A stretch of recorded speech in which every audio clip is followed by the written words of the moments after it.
그리스 로마 신화에 보면 스핑크스라고 하는 상상 속의 동물이 등장합니다. 지금도 이집트 피라미드에 가면 그 앞을 지키는 일종의 상징적인 동물인데, 얼굴은 사람인데 몸은 사자인 이 동물은 전설을 하나 가지고 있죠. 이 동물은 데베라고 하는 도시 외곽을 지키다가 사람이 지나가면 수수께끼를 하나씩 냅니다. 그래서 그 수수께끼를 맞추지 못하면 다 잡아먹었습니다. 소문이 퍼지면서 데베시는 점점 사람이 살 수 없는 도시가 되어버리고 말았습니다. 왜냐하면 그 수수께끼를 맞히는 사람이 없었기 때문이죠. 이 소문을 들은 고린도의 왕자 오디푸스가 나섭니다. 프로이드가 이야기한 심리학에 보면 오디푸스 컴플렉스라는 거 혹시 들어보셨습니까? 거기에 등장하는 인물 오디푸스가 나서죠. 스핑크스가 오디푸스 왕자에게 문제를 냅니다. 문제가 뭐냐면 아침에는 4발로 걷다가 점심에는 2발로 걷고 저녁에는 3발로 걷는 것이 무엇이냐. 오디푸스는 잠시 생각하다가 이내 대답을 합니다. 그것은 사람이다. 어렸을 때에는 4발로 걷다가 성장하면 2발을 걷고, 그리고 나이가 들면 지팡이를 의지해서 걷기 때문에 3발로 걷는다. 그 수수께끼를 맞추게 되죠. 사람은 누구나 4발로 걷기도 어려운 어린아이 시절이 있는가 하면 2발로 뛰어다닐 수 있는 어른의 시절이 있고, 그리고 누구라도 지팡이를 의지하지 않고는 걸을 수 없는 노인의 시절을 걷게 됩니다. 아이는 우리가 벗어놓은 옷이고 노인은 우리가 입어야 할 옷이죠. 아이를 거쳐 어른이 되고 결국에는 노인에 이른다라고 하는 것은 마치 계절의 순환과도 같은 것입니다. 따라서 우리는 생각해 보면 우리가 아이일 때가 있고 어른일 때가 있고, 그리고 노인을 향해 가는 것처럼 우리는 자녀일 때가 있었고, 그리고 부모일 때가 있습니다. 오늘 본문 말씀을 보십시오. 에베소 6장 1절로 4절까지의 말씀, 자녀들아 라고 하는 말씀도 있고 부모들아 라고 하는 말씀도 있습니다. 자녀에게 주는 말씀이기도 하고 부모에게 주는 말씀이기도 한데, 이야기는 동시에 한 인물에게 주는 이야기입니다. 왜냐하면 우리는 한편으로는 자녀이고 한편으로는 부모이기 때문이죠. 자녀이면서 동시에 부모라고 하는 것은 무거운 짐을 2개나 지고 있는 겁니다. 어느 하나도 제대로 하기가 어려운데 자녀 노릇도 제대로 해야 되고 부모의 역할도 제대로 해야 돼요. 그것이 결코 쉬울 리는 없습니다. 특별히 지금의 60대 전후가 그러하다라고 이야기합니다. 한국 사회를 연구하는 사람들이 이 나이 시대의 부모들을 가리켜서 마처 시대라 이렇게 이야기를 해요. 여러분 무슨 뜻인지 아십니까? 마처 시대? 부모를 공양하는 마지막 세대, 그리고 자녀들에게 봉양을 받지 못하는 처음 세대. 쉽게 얘기하면 낀 세대라고 하는 이야기죠. 부모를 공양하는 것은 너무나 당연한 거였어요. 하지만 이제 웬만하면 여러분 부모를 봉양하지 않습니다. 나이 들고 병들면 요양원으로 보내죠. 그래서 지금의 60, 70의 세대를 마처 시대, 봉양의 마지막 세대, 봉양받지 못하는 처음 세대. 이 2가지, 자녀이면서 동시에 부모라고 이야기하는 것, 우리는 여러분 어떻게 하면 정말 좋은 자녀가 될 수 있고 어떻게 하면 좋은 부모가 될 수 있을까요? 어느 하나도 어려운데. 하지만 오늘 에베소서 6장 1절로 4절까지의 말씀, 주의 말씀을 묵상하면서 우리는 좋은 부모임 동시에 우리는 좋은 자녀가 될 수 있는 길을 찾아야 될 겁니다. 그런 의미에서 우리 마처 시대에 껴있는, 마처 세대에 껴있는 우리 한마음교회 성도들 뿐만 아니라 그 누구라도 어느 자리에 있던 좋은 부모이면서 동시에 좋은 자녀가 될 수 있는 그런 은혜의 성도들이 되시기를 주의 이름으로 간절히 축원합니다. 먼저 우리는 우리가 부모의 삶을 보면서 성장한 것처럼 우리의 삶을 자녀들이 보고 있다는 것을 반드시 기억해야만 합니다. 무엇인가를 배우지 않고서는 어른이 될 수 없어요. 저도 아주 어렸을 땐가 기억이 가물가물한데 한 번은 저희 부친에게 아주 혼이 난 적이 있었던 것 같습니다. 아마 제가 어디서 얼떨결에 욕을 한 것 같아요. 근데 저희 아버님이 뭐라고 말씀해? 너 어디서 배웠어? 이렇게 물으시더라고요. 어디서 그 못된 말투를 배웠어? 어디선가 배운 거겠죠. 집에서는 한 번도 그런 말을 쓰지 않는데 어디서 배워왔어? 아마 동네 형들하고 다니면서 배웠을까요? 어디선가 무엇인가를 들었기 때문에, 보았기 때문에 자기도 모르게 그게 머릿속에 남은 걸 겁니다. 그러면 아이들이 가장 많이 보고 가장 많이 배우는 것이 무엇일까요? 말할 것도 없이 가정이고 그것은 부모입니다. 부모를 보고 배우죠. 누구나 다 결혼하면 아이를 낳아서 부모가 될 수 있을 것이라고 생각하지만 과연 내가 내 아이들에게 내 인생을 본받아라, 나를 닮아라 라고 이야기할 수 있는 부모가 된다는 것은 결코 쉬운 것은 아닐 겁니다. 따라서 오늘 본 말씀에 부모를 공경하라 라고 하는 것을 가리키기 전에 내가 스스로 돌아보아 내가 정말 공경을 받을 만한 부모가 되어 있는가를 우리는 동시에 생각해야만 합니다. 여러분, 우리는 종종 그런 경험 하죠. 우리 부모님이 왜 저러실까? 우리 엄마가 왜 저러실까? 우리 아빠가 왜 저러실까? 근데 여러분, 요즘 아이들은요, 우리가 생각하는 것보다 훨씬 더 많은 것을 생각한다는 겁니다. 30년 전, 40년 전, 아니 50년 전의 아이들과 지금 아이들은 여러분 비교할 수가 없습니다. 지능 수준이나 아니면 그들이 느끼는 이 분위기, 그 꾀는 감당할 수 없을 정도예요. 그러니 요즘 아이들은 하나를 가리키면 정말 열을 배우는 세상을 살아갑니다. 그런 자녀를 양육하면서 과연 나는 자녀들에게 나를 본받으라 라고 이야기할 수 있는 그런 부모인가? 반드시 생각해 봐야 되죠.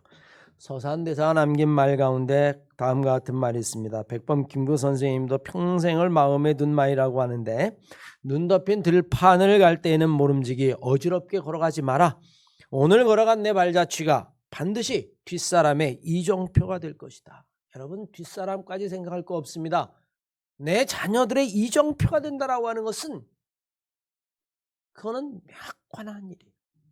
왜? 매일 보니까, 매일 들으니까요, 매일 느끼니까요. 그것 말고 어디에서 무엇을 배울 수 있겠습니까? 내가 걸어가고 있는 일이 결국에는 내 자녀들이 따라오는 길이라고 하는 사실을 반드시 알아야만 합니다. 내가 오락가락하면서 걷는다면 자녀들은 당연히 오락가락하면서 걷게 될 겁니다. 왜냐하면 보고 배운 것이 그것이기 때문이죠. 사실 우리가 자녀를 양육할 때에 가장 어려운 것이 하나 있다면 그것은 인생의 교훈은 말이 아니라 삶이라는 것입니다. 요한복음 1장 14절 말씀에 의하면 말씀이 육신이 되어 우리 가운데 거하시며 우리가 그 영광을 보니 아버지의 독생자의 영광이요 은혜와 진리가 충만하더라 라고 이야기합니다. 말씀이 육신이 되었다니, 여러분 이게 무슨 이야기입니까? 말이 어떻게 육신이 되죠? 그냥 성경에 그렇게 이야기하니까 그냥 덮어놓고 믿는 것입니까? 말씀이 육신이 되었다. 주님이 우리에게 주신 교훈은 성경의 말씀이죠. 수많은 말씀을 하셨습니다. 내가 진실로 너에게 이르노니, 얼마나 많은 비유의 말씀을 하셨는지 모릅니다. 그런데 그 말씀은 그저 입으로 나온 단순한 말이 아닙니다. 그 말씀이 육신이 됐다라고 하는 이야기는 그 하나님의 말씀대로, 당신이 하신 그 말씀대로 그대로 그 삶을 살았다는 이야기죠. 말씀이 삶이 됐다는 이야기입니다. 우리에게도 주님을 따라 사는 것이 무엇인지를 분명히 가르쳐 주셨습니다. 마태복음 16장 24절 이하의 말씀에 의하면 예수께서 제자들에게 이르시되 누구든지 나를 따라오려거든 자기를 부인하고 자기의 십자가를 지고 나를 쫓아올 것이니라. 내가 걸어간 삶의 자리, 내 삶의 모습, 너희들이 본 것, 그것들을 그대로 따라하게 될 것이다.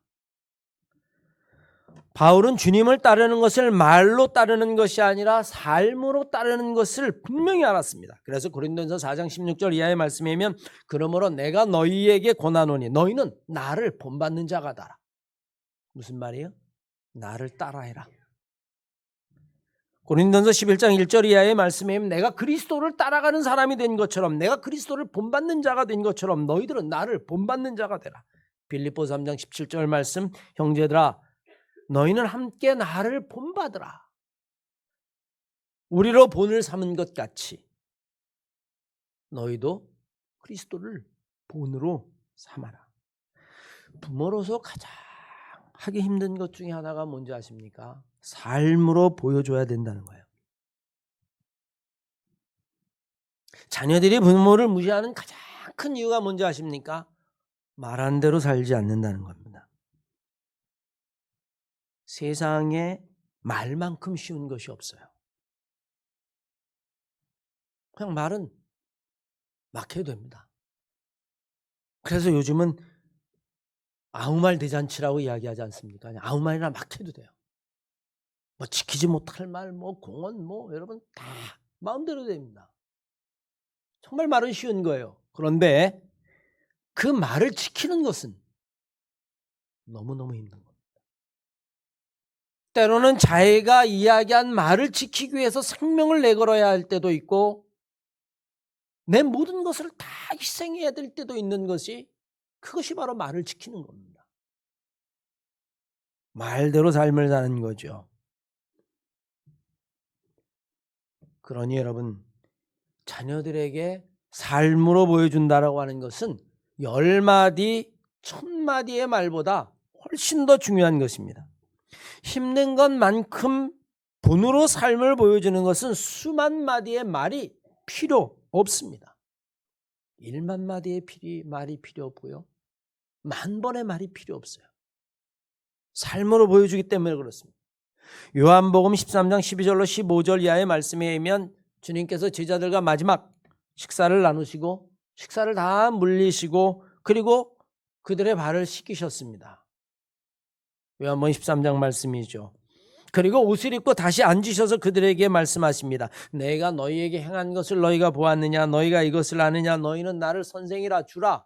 그렇게 이야기를 하는데 맞다. 나는 너희들의 선생이고 난 너희들의 주다. 내가 너희들의 선생이며 주인데도 불구하고 너희의 발을 씻겼으니 너희도 서로 발을 씻겨주는 것이 옳으니라. 내가 너희에게 왜 이렇게 행했느냐? 너희들이 그대로 보고 따라하라고 내가 본으로 보였노라. 1000마디, 10,000마디의 말이 필요 없죠. 그냥 몸소 보여준 겁니다. 그리고는 말씀하십니다. 너희도 이렇게 해라. 우리는 여러분 부모의 습관이 결국에는 자녀의 습관이 되는 것을 알게 되어집니다. 우리는 종종 유전자를 이야기해요. 타고날 때부터 아주 탁월한 유전자를 가지고 났구나. 물론 여러분 몸은 그럴 수 있습니다. 우리는 종종 유전자 그러면 몸의 DNA만 이야기하죠. 정말 그럴까요? 여러분 그것은 모르는 이야기입니다. 몸에만 유전자가 있는 게 아니에요. 사회학자들은요 문화적 유전자를 이야기합니다. 생물학적 유전자만 있는 게 아니라 의식의 유전자도 있습니다. 습관의 유전자도 있고요. 그것이 온몸에 배게 되면 결국에는 그대로 살아가게 되는 겁니다. 세상에서 가장 어려운 것이 무엇이냐라고 묻는다면 그것은 자녀를 기르면서 동시에 좋은 자녀가 되는 일일 겁니다. 오늘 본문 말씀에 의하면 아비들아 그리고 자녀들아 양날의 검 같아요. 여러분들이 부모를 모시고 있다면 좋은 자녀가 된다는 것만큼 어려운 게 없을 겁니다. 그런데 여러분들이 자녀를 기르고 있다면 동시에 좋은 부모가 되는 것만큼 어려운 게 없어요. 저를 돌이켜 생각해 보면 나는 정말 좋은 아들이었을까? 우리 부모님에게 장담할 수 없을 것 같아요. 혼자 되신 어머니 속도 애지간히 썩혀드린 것 같습니다. 그러면 돌이켜봐서 나는 정말 좋은 부모인가 생각해 보면 그것도 그렇게 썩 만족스러운 대답을 할 수 없습니다. 나는 좋은 목사인가도 생각해 보아도 그것도 자신이 없어요. 좋은 자녀도 못 되고 좋은 부모도 못 되고 좋은 목사도 못 되고 이렇게 내가 60 이상의 세월을 살았는가? 여러분들은 어떠십니까? 그게 여러분 결코 쉬운 것이 아니죠. 아비는 훌륭한데 자녀는 그렇지 못한 경우를 보게 됩니다. 제가 아는 목사님이요 정말 훌륭해요. 그만한 목사님 정말 눈을 씻고 찾아봐도 없습니다. 그런데 안타깝게 자녀는 그렇지 못해. 그런 망난이 찾아볼 수가 없을 정도입니다. 그런데 여러분 정반대도 마찬가지입니다. 부모는 엉망인데도 불구하고 자녀는 아주 반듯하게 자란 경우를 보게 되어지죠. 제가 제 춘천에서 목회할 때요. 정말 술주정뱅이가 하나 있었습니다. 매일 술만 먹고 폭력을 휘둘러서 심지어는 아내도 도망가 버리고 말았어요. 너무 때리니까. 그런데 여러분 정말 거짓말처럼 주변에 있는 사람들이 의아해할 정도로 그 아들은 여러분 정말 반듯합니다. 강대 교육학과를 수학교육학과를 다녔는데 나중에 여러분 저 철원에 있는 고등학교 수학 선생님이 되었죠. 워낙 똑똑해서 서울로 보낼 형편이 되지 못해서 강원도에서 공부를 했는데 학교 다닐 때부터 가회를 해서 애들에게 용돈을 벌어서 그것으로 자기 학비를 대고 심지어는 생활을 보태고 아버지 술값까지 대드렸어요. 주변의 동네 사람들이 고개를 절레절레. 야, 저런 술주정뱅이에서 어떻게 저런 착한 아들이 나왔나. 물론 여러분 나중에 만나서 얘기해 보니까 이 아들이 너무 상처가 많은 거예요. 언젠가는 그 상처가 덧날까 봐 겁이 나기도 합니다.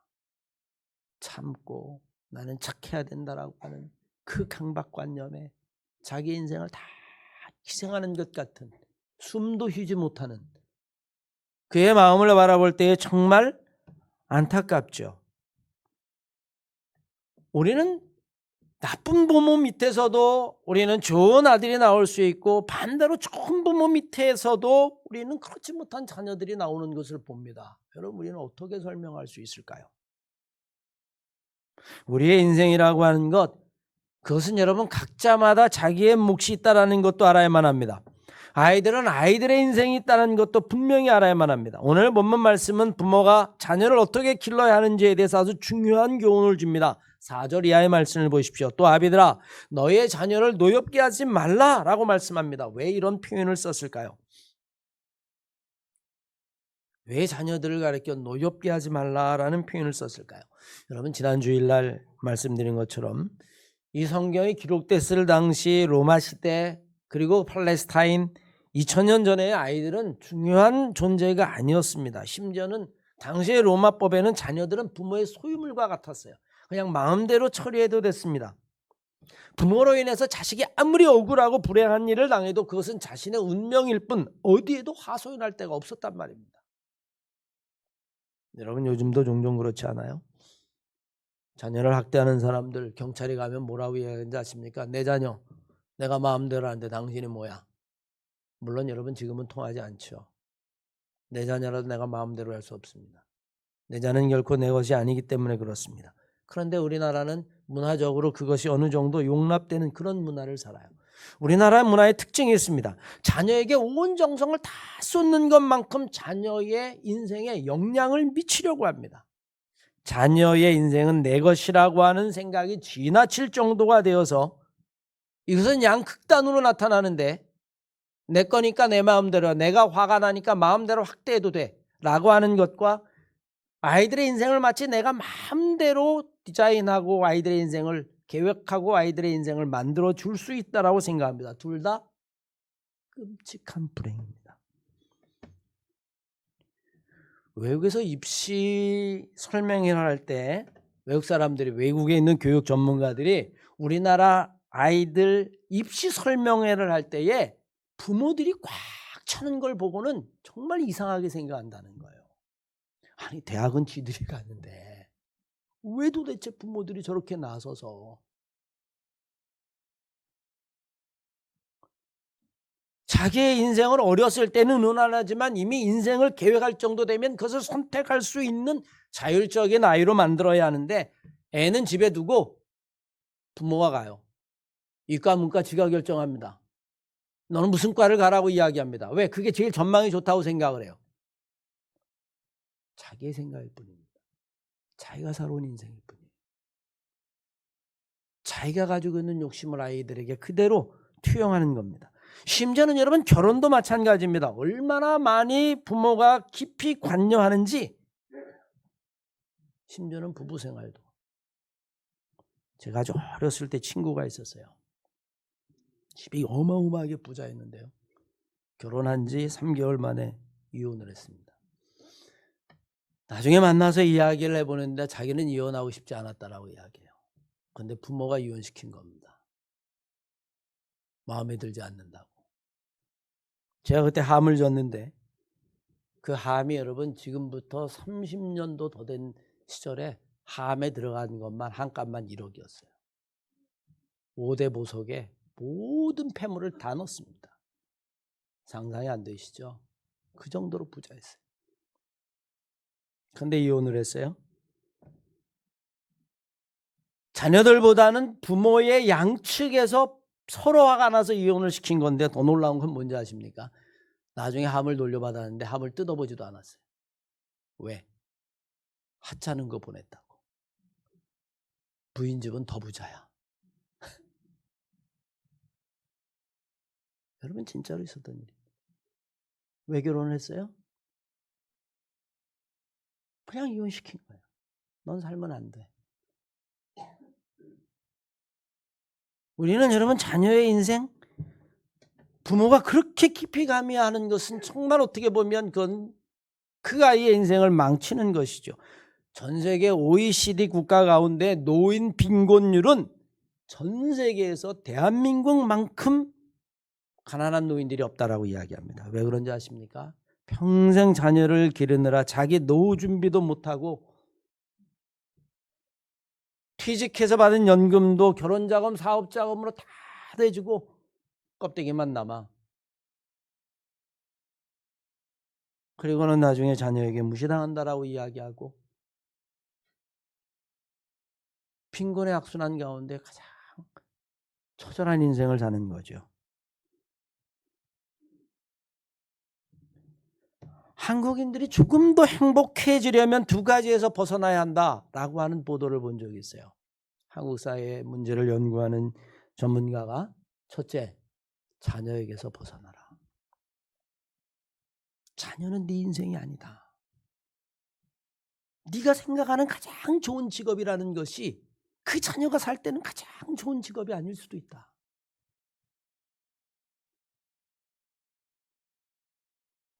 사실 여러분, 저는 요즘 후배들이 목회에 대해서 이야기하면 그래도 10년 전, 20년 전엔 이러쿵저러쿵 이야기를 많이 했는데 지금은 여러분 입을 꼭 다물어요.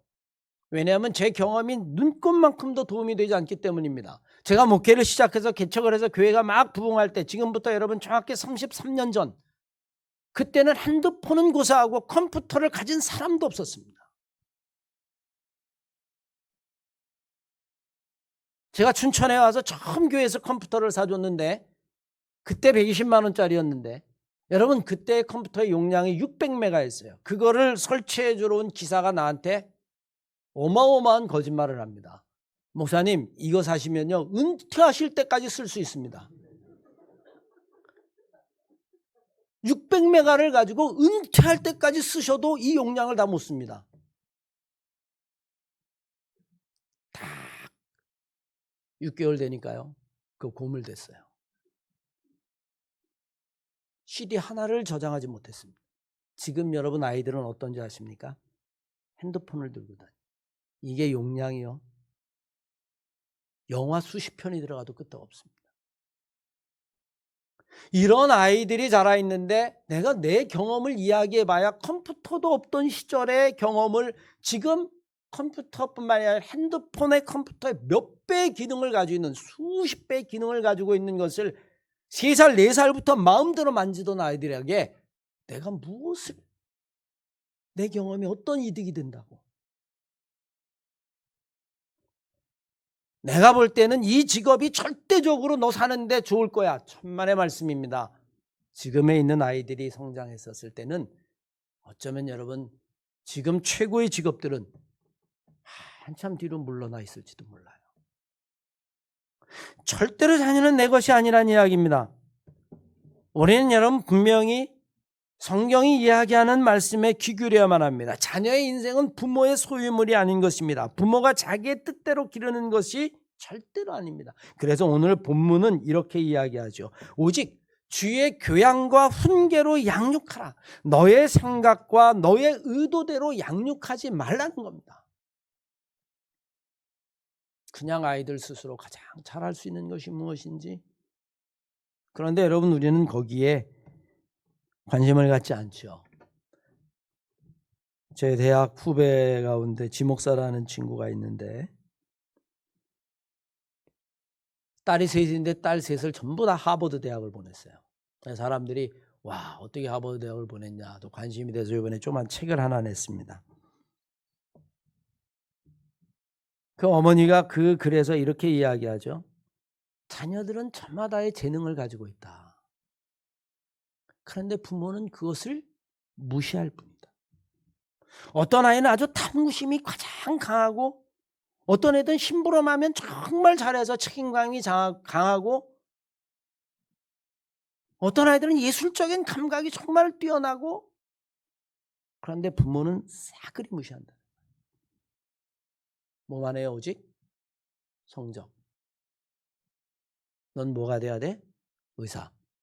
넌 뭐가 돼야 돼? 판사. 넌 뭐가 돼야 돼? 검사. 대한민국처럼 상위 1%가 의사에 다 몰리는 사회는 우리나라밖에 없다라고 이야기해요. 과연 여러분 20년 후에도 그럴까요? 30년 후에도 그럴까요? 가만히 살펴보면 자녀들의 재능이 분명히 있고 관심을 갖고 재밌어하는 게 있는데도 불구하고 부모는 그것을 안 본다는 겁니다. 그냥 수학 영어에 매달려가지고 성적을 잘 받아오면 우리 아들이 훌륭하다고 생각을 한다는 거예요. 거기서 자녀들을 다 망친다는 겁니다. 왜? 내가 인생을 살아오니까 좋은 직업을 가져야 되고 그러려면 좋은 대학을 가야 되고 그래야 인생을 잘 살 수 있으니까 너도 그렇게 살아야 된다라고 이야기하는 거죠. 진짜 자녀의 참교육은 자녀가 좋아하는 것을 격려하고 칭찬하고 북돋아줘야 하는데 부모는 자기의 생각에 좋은 것, 자기 기준에 훌륭한 것, 자기가 인생을 잘 살 수 있는 것을 강요한다라고 하는 이야기. 우리는 여러분 오늘 본문 말씀을 잘 마음에 새겨야만 합니다. 오직 주의 교양과 훈계로 양육하라. 여러분 무슨 이야기일까요? 내 생각, 내 개념, 내 의도, 내 목적 그것으로 양육하지 말라는 겁니다. 왜? 이미 우리가 산 세대는요. 30년 전의 세대예요. 아이들이 살아야 될 세대는요. 30년 후의 세대입니다. 60년의 차이는요. 아까 말씀드린 대로 상상할 수도 없는 차이입니다. 60년 전에 여러분 우리나라를 생각해 보십시오. 믿음으로 바라본다면 우리가 내 자녀를 기르는 것 같지만 오늘 성경은 그렇게 말하지 않습니다. 주의 교훈과 훈계로 양육하라라고 하는 이야기는 하나님의 말씀으로 기르라는 이야기죠. 부모의 은혜는 사실은 하나님의 은혜입니다. 오늘 본문 말씀에 등장하는 훈계라고 하는 단어가 나오는데 이것은 히라버로 누데시아라고 하는 단어예요. 두 가지의 단어가 합쳐져 있는 겁니다. 누라고 하는 건 누에라고 하는 건 누스라고 하는 히브리어는 정신이라고 하는 뜻이고 그 다음에 붙은 단어 데시아는 자리를 잡다라고 하는 뜻이에요. 정리해보면 어떤 뜻일까요? 정신이 제대로 자리를 잡을 수 있도록 훈계하라는 겁니다. 우리나라 어른들도 옛날에 그렇게 말씀하셨어요. 제대로 산 사람, 올바른 사람을 가리켜서 야, 쟤는 정신이 똑바로 박혔구나. 그게 여러분 누데시아 합니다. 쟤는 정신이 똑바로 박혔구나. 그렇지 않은 아이를 보면 뭐라 그래요? 쟤는 정신이 틀려먹었구나. 정신이 나갔구나. 정신이 제대로 박히지 않았구나. 훈계라고 하는 것은 주의 말씀을 가지고 그 아이의 정신이 있어야 할 곳, 정말 있어야 할 그곳에 그 아이의 정신과 영혼을 놓으라는 거죠. 그럴 때 그 아이가 바로 자라게 된다는 이야기입니다. 그럴 때 그 아이가 부모도 공경하고 그럴 때 그 아이를 기르는 부모가 공경받을 만한 부모가 된다라고 하는 이야기죠. 사랑하는 안마교회 성도 여러분, 부모를 공경한다는 건요 너무나 당연한 겁니다. 하지만 동시에 우리는 생각해 봐야만 합니다. 나는 정말 공경을 받을 만한 부모인가도 생각해 봐야만 합니다. 나는 그냥 아이를 내 것이라고 생각해서 내가 원하는 대로 아이를 만들어주면 얘가 행복할 거라고 생각하는, 정말 좋은 직업, 그래서 돈 많이 버는 직업만 만들어 놓으면 이 아이가 행복할 거라고 생각한다면 그것은 여러분 주의 말씀으로 훈계하고 양육하는 게 아닙니다. 내가 그냥 기르고 싶은 대로 기르는 거죠. 그러나 여러분, 그것은 결국에 불행을 안고 있다라고 하는 사실을 알아야 돼요. 오늘 바울이 우리에게 들려준 이야기, 아니 주님이 이 어버이 주일에 우리에게 주시는 말씀, 정말 좋은 자녀, 좋은 부모, 우리가 그 어떤 것이라도 능히 잘 감당할 수 있는 우리 한마음교회 성도들 다 되시기를 주의 이름으로 간절히 축원합니다.